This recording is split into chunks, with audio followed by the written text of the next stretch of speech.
it's an exciting time here in Andhra Pradesh. They're not going to polls just when it comes to the parliamentary elections, but also assembly elections. Charged atmosphere here in Andhra Pradesh. I'm joined by the chief of the YSR Congress Party, Mr. JaganMohan Reddy. Many thanks for speaking with us here in NewsX. My first question to you would be, am I looking at the future chief minister? God's wish. Are you confident that you would make it chief minister? In Andhra Pradesh, if one were to go by the history of Andhra Pradesh,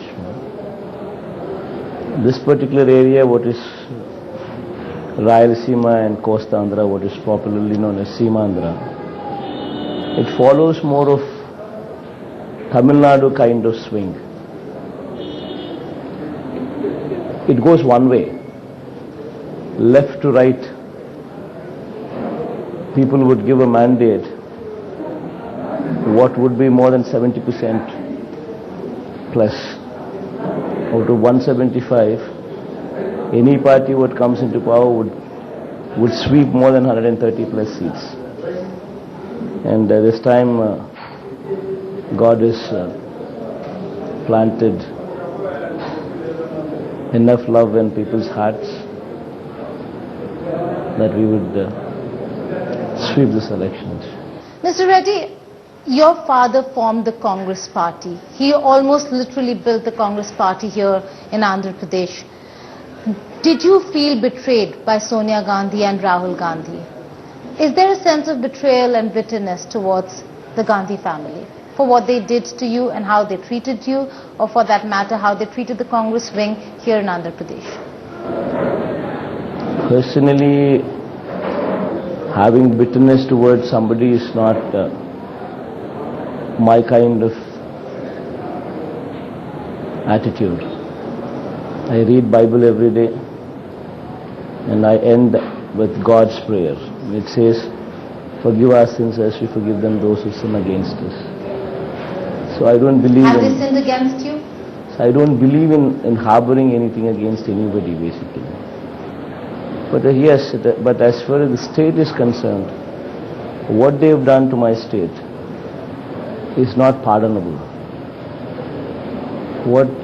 The way they've played around with 5 crore people is not pardonable. This is something what the 5 crore people of Andhra, 5 crore people of Seemandhra will never forget what these people have done. Such injustice only for the sake of votes and seats, that is not fair politics. What do you mean when you say that Sonia Gandhi acted like Hitler? Do you think she actually is Hitler of the Congress Party? She is. I think why me? Just go ask anybody on the streets. Probably earlier Hitler was the name given for any dictator. But if you go to any 6-year-old boy in Andhra Pradesh, the name would be Sonia Gandhi. The way these people have dealt with the state, against the will of the majority of the people splitting the state, against the will of the House Assembly, going ahead and breaking the state, blanking out the televisions so that people are not witness to what goes in the what goes in the parliament, blanking out, not only blanking out but also suspending 17 MPs, all of them belonging to Seemandhra, and ensuring that there is no voice heard of Seemandhra. I mean, the way these people have gone ahead and done it, it's something what should not even happen to anybody. Did you expect a little more out of Rahul Gandhi, given that the age that he comes from is just your generation? Do you think he really disappointed you? Did Rahul Gandhi disappoint you? See, I don't know him such. So there's no question of he disappointing me on an individual level. I don't know him basically. And as far as, yes, disappointing the state, Yes, a big disappointment to the state. I would have appreciated that family had they gone ahead and done something for the poor and gone ahead with that mandate, saying that yes, we've done this, now vote for us. They never had the guts to do it. Because of the anti-incumbency what they had, they're literally losing 42 out of 42. So since that was the reality that they're losing 42 out of 42, they somehow wanted to take back at least 17 seats by igniting the passions in one particular area. And this is bad politics. Is their loss your gain, or is TDP going to be a big factor? Neither Congress nor TDP, none of these factors will play a role. It will be whitewash. Left to right, it will be whitewash. At the state and the national level, are you saying you're getting MPs as well as forming the government in Andhra? Absolutely. It will be totally whitewash. We will sweep from left to right. Post-poll alliances. Are you looking at Bharatiya Janata Party as a post-poll ally, or was it a disappointment to see them go the TDP way? See, I don't know if whether they go with TDP or not, it's not my concern. But yes, as far as post-poll is concerned, we would have to keep our options open, because we're dealing with a state what has suffered injustice. They have broken the state without even mentioning how much of money they would be giving to a new capital. And an engine of growth like Hyderabad, what actually constitutes 75% of VAT, what constitutes 60% of our revenues, has been taken away without any assurance on revenue funding, on revenue gap funding. So what kind of revenue gap, how long they're going to fund, till the next engine of growth is created. There is absolutely no clarity on any of these factors. So all these factors put us in a very delicate situation where we would have to start thinking practically. Practically thinking, Mr. Reddy, BJP also voted for Telangana. Unfortunately, yes. But you'd still go ahead with any government? See, why blame only BJP? Our own Telugu Desam party voted. Our own TDP voted. Our own Telugu Desam party people, MPs voted. And they showed their fingers and they said, we casted our first vote. They raised their fingers and they said, right in front of the meeting. So why blame BJP alone? BJP, TDP, CPI. There are so many n number of parties who have done exactly what is not to have been done.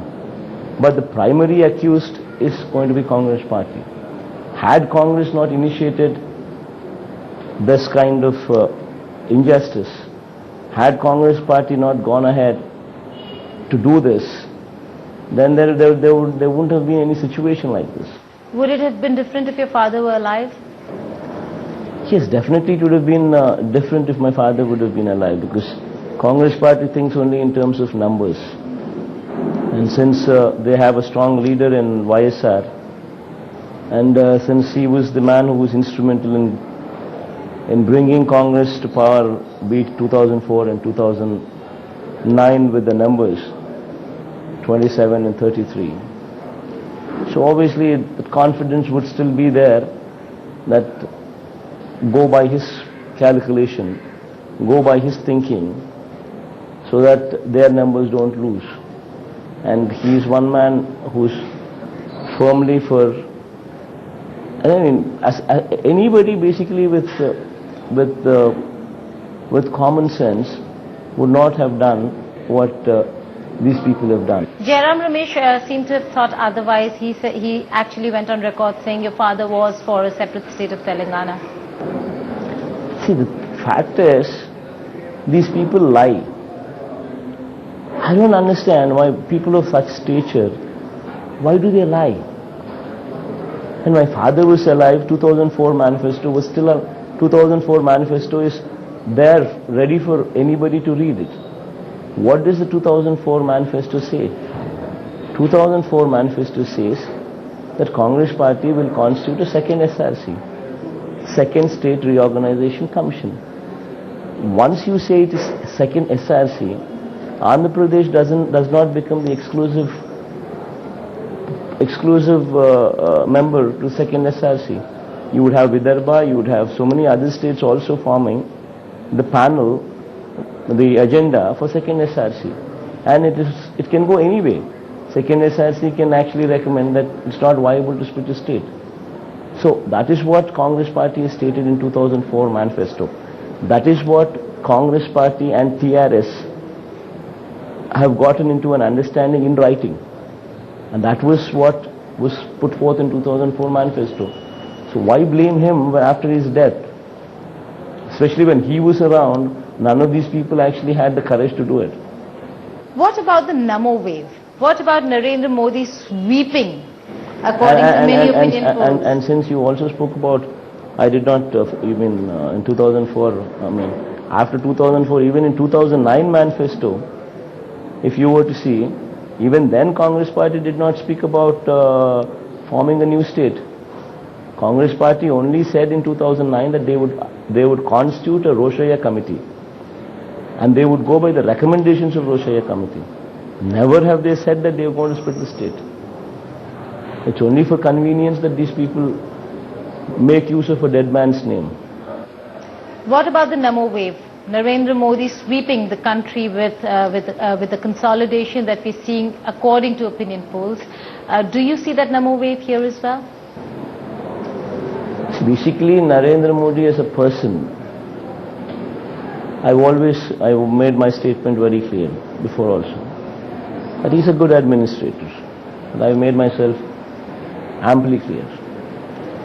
Because he's delivered Gujarat thrice, and there should be something in him that actually brought him there. But as far as South is concerned, be it Tamil Nadu or be it South, if you're going to ask an independent question, who is better, Rahul Gandhi or Narendra Modi?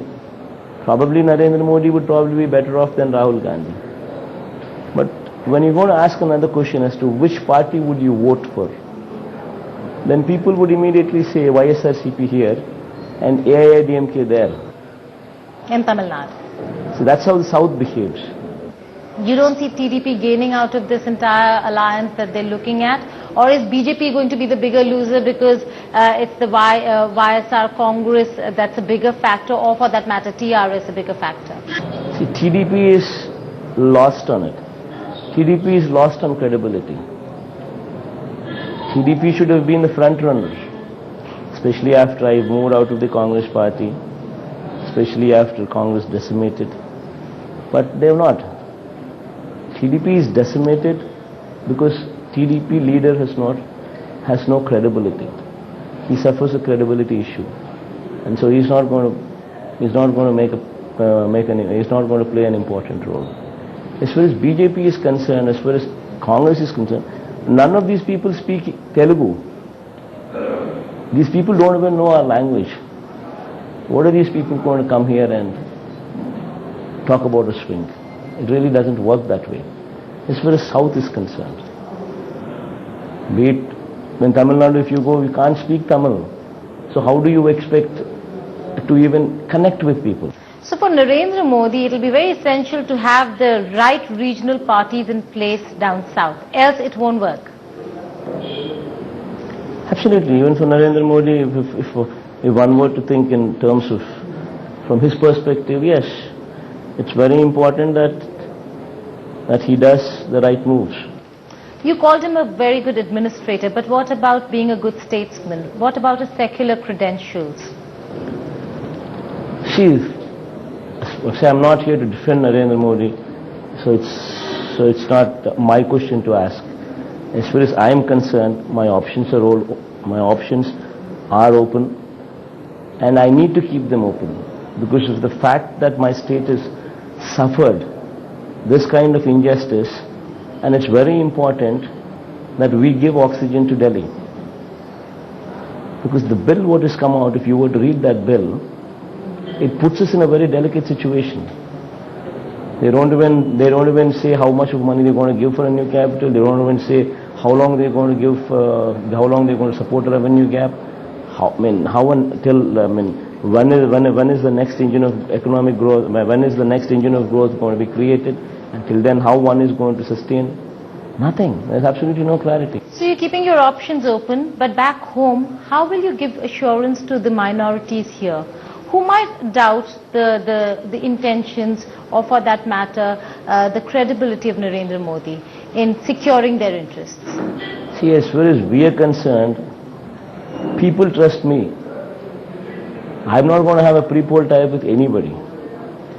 So if people are going to vote, they're going to vote for me. And after they vote for me, it is my duty to deliver. It's my duty to give security. It's my duty to give them comfort. So it's me, ultimately, who's going to be responsible. So people trust me. And people also understand the situation we are in. People also understand the kind of injustice what is being done. And we need to grow. See, we just cannot have our weaknesses play havoc with our lives. We'll have to rise above them.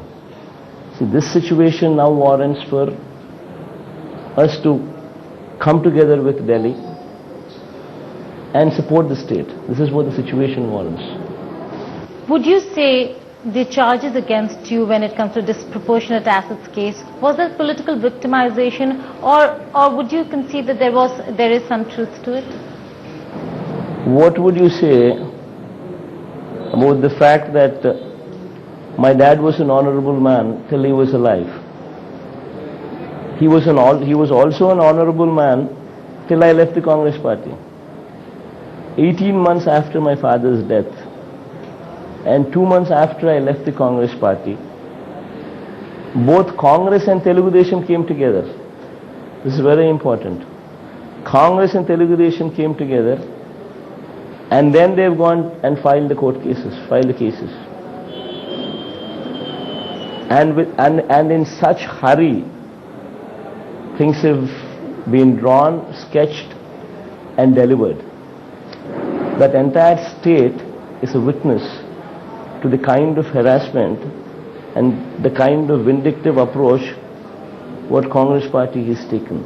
You spoke about sources, resource allocation, about funds allocation. You have a bigger war to fight when it comes to water.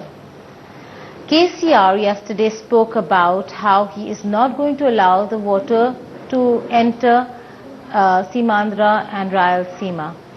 Is that going to be a big worry? How are you going to fight it? Are you looking at tribunals? Water sharing is going to be one of the biggest challenges for Andhra Pradesh. We've spoken about all this not once. We've spoken about this umpteen number of times. We've knocked every door.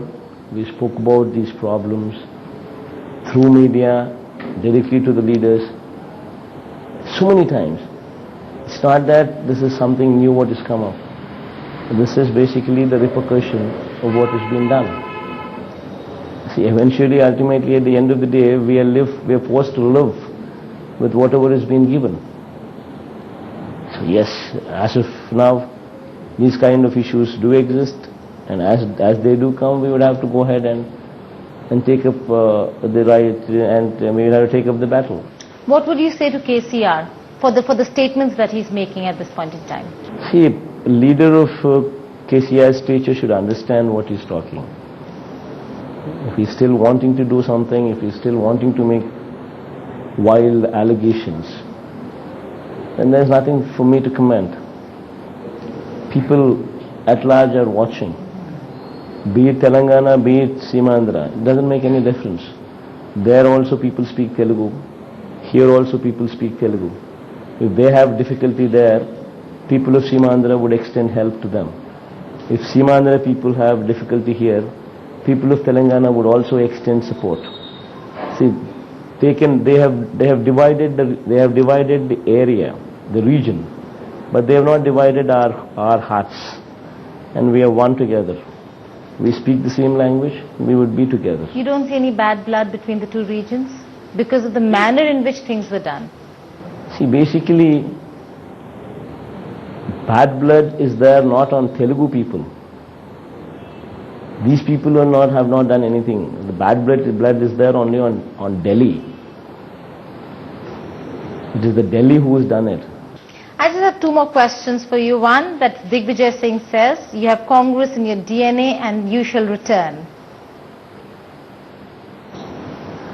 Why should I comment on what Digvijay Singh says? Will you return? Is that an option at all?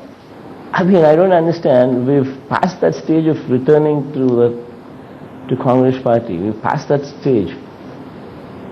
Today, Congress party is no longer Congress party. It is not Indian National Congress. Today, it's gone way beyond. I've made a statement on it. Italian National Congress. So we passed that stage. So let's talk about numbers. Let's just talk about numbers. You have 175 assembly seats and 25 parliamentary seats in the region. How many numbers are you going to give yourself? Well, let's see. The elections are very close by. A realistic estimate? Let's see. I mean, I can only say one thing. It's going to be a whitewash. It's going to be clean sweep. Okay. Numbers, yes. Very soon you'll know. Even in the parliamentary seats, you're expecting to be an important key in New Delhi? I'm not bothered about what happens in Delhi. But as far as state is concerned, the state behaves in a certain way. Seemandhara behaves one way. Any party what comes into power will be one sweep. Left to right, they're going to vote only one way. Before I let you go, Mr. Reddy, it is in all probability going to be an NDA government. It is in all probability going to be a government backed by the Bharatiya Janata Party or led by the Bharatiya Janata Party. Just want to know that if there is interference from the RSS, if there is interference from communal forces, or for that matter, if there is interference from the Sangh, will you tolerate it if you are going to be part of that government? See, why are we talking about so many ifs and buts and ifs and buts? There are ifs that exist within the BJP. Let it come. When it comes, we will cross the bridge then. Let it come. When it comes, we will cross the bridge. But will you tolerate it? We'll see when it comes. Any communal force? Will you tolerate any communal force? See, you're branding BJP as communal. That is not right. Not BJP. I'm asking about decisions. If you're going to brand BJP as communal, then who are we to? Then why is BJP contesting? The Constitution of India should not permit any communal party to contest. Not the Bharatiya Janata Party, but other parties around or influences. And moreover, it's not that I'm going to support BJP. It's not that I'm already there in it. See, I'm just keeping my options open, as any party would do. You go ask Jayalalitha also; she'll also say the same language what I speak. You go ask any regional player who is in for development of the state, would speak the same language. All what they would say is, we will keep our options open. And this is all what I am saying. We would keep our options open, because for us the need of the hour is we need to come out of this injustice. The need of the hour is my state has been broken. The thinking is if we do not become a part of the government, we will have serious repercussions here in the state as far as running the state finances is concerned. This is how they have broken the state. But you will keep secular credentials in mind and not just focus, See, time and again you go on repeating the same thing. I do, because it is a worry, because you have minorities in your state. You need to give them that assurance, and you would want to, which you just did. So just want to know, would it go with development? You should understand one thing. I myself am a minority. True that. And leave it. Since I myself am a minority, so I'm proud to accept that. What's wrong in it? See, ultimately it is not. See, we are second generation. We are today's generation.